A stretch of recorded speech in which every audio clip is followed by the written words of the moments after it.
Hello friends, आप सभी का अपने एच ट्यूटोरियल पर स्वागत है। आज हम लोग क्लास 6 का हिस्ट्री का क्वेश्चन आंसर करेंगे और चैप्टर 6 से है। ओके, क्लास 6 का हिस्ट्री चैप्टर 6 और चैप्टर 6 का नाम है प्राचीन राज व्यवस्था।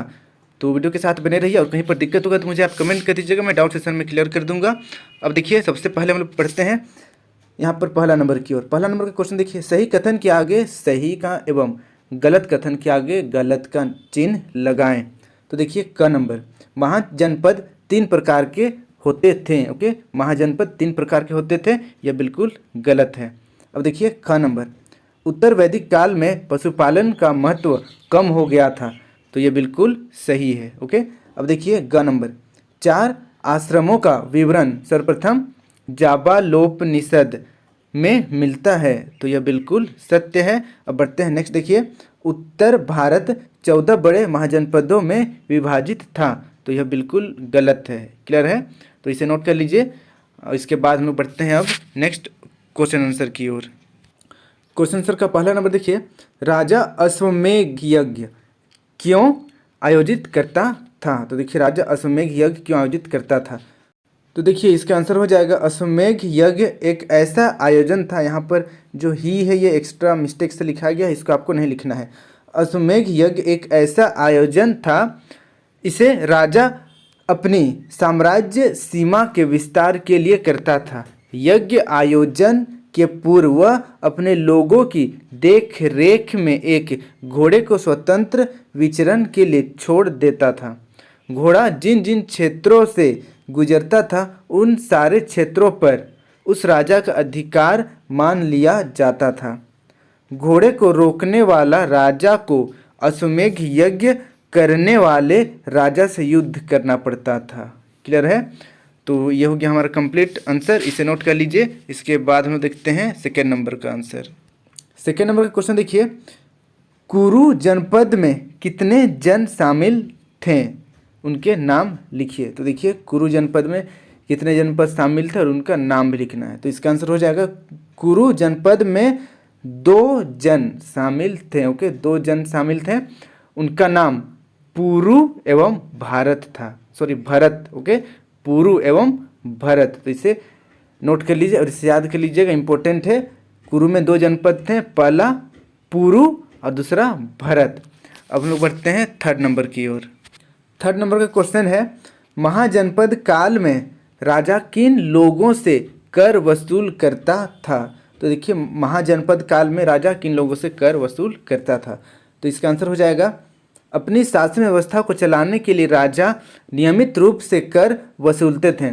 फसलों की उपज का लगभग 1/6वां भाग यानी कि 1/6वां हिस्सा कर के रूप में वसूला जाता था। क्लियर है, यानी कि आप अगर अनाज उगाकर 6 रुपये कमा रहे हो तो 1 रुपये राजा को देना पड़ता था।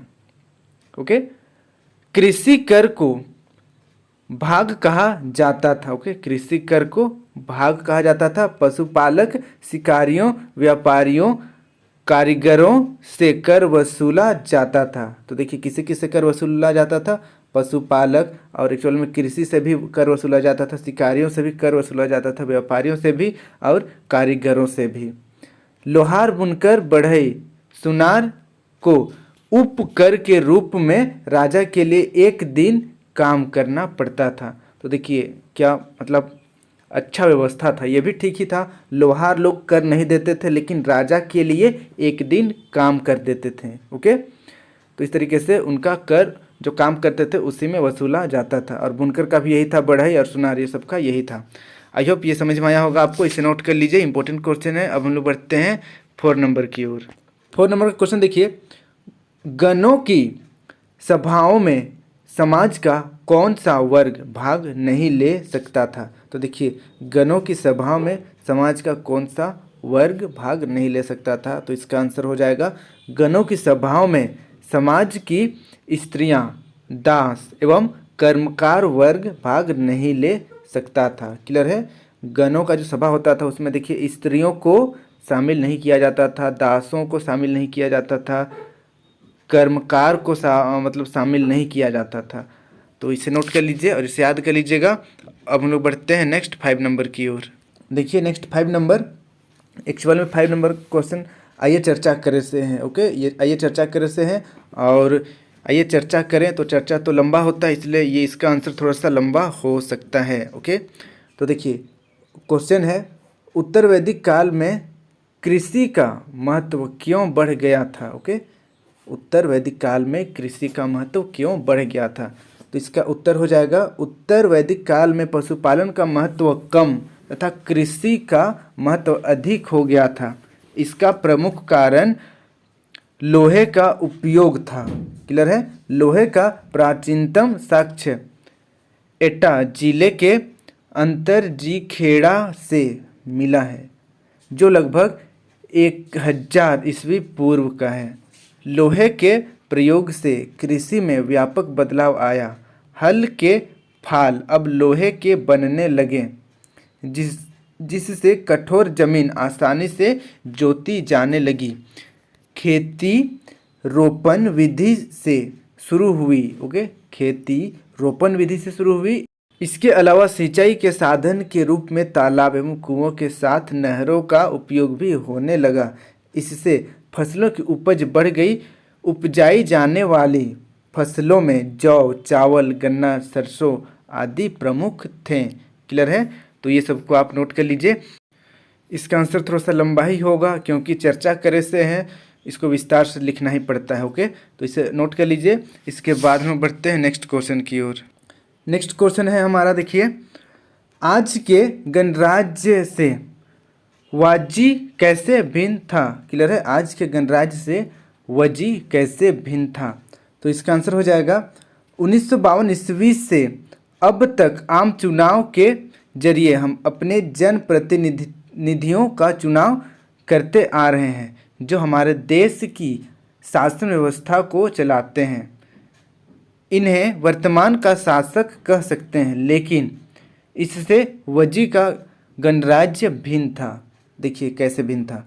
गंगा के उत्तर में आज के तिरहुत, ओके, तिरहुत प्रमंडल में वज्जी राज्य था, जिसकी राजधानी वैशाली यानी कि बिहार थी।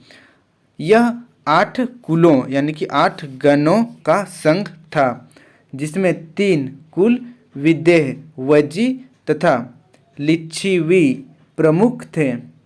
संघ में कई शासक होते थे जो सभाओं में बैठकर बातचीत, बहस और वाद विवाद के जरिए शासन की नीति तय करते थे।